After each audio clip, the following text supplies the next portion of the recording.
আমাদের সন্তানরাও হার মানবে না। এবং এই 6 জন কিন্তু শেষ নয়, এর বাইরেও আরও অনেককে আটক করা হয়েছে। অনেক জায়গা থেকে নারীদের আটক করা হয়েছে কোনো নারী পুলিশের উপস্থিতি ছাড়া, সে অভিযোগ আমরা পেয়েছি।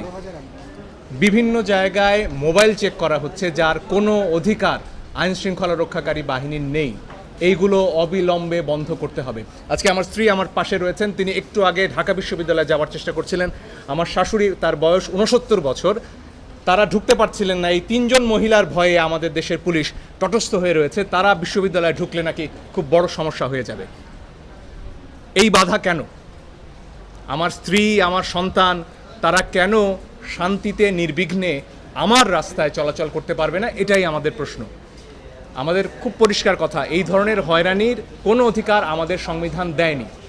মোবাইল চেক করা যাবে না, বিনা কারণে কাউকে তুলে নেওয়া যাবে না, নারী পুলিশের উপস্থিতি ছাড়া নারীদের ধরে নেওয়া যাবে না। এগুলো অবিলম্বে বন্ধ করতে হবে।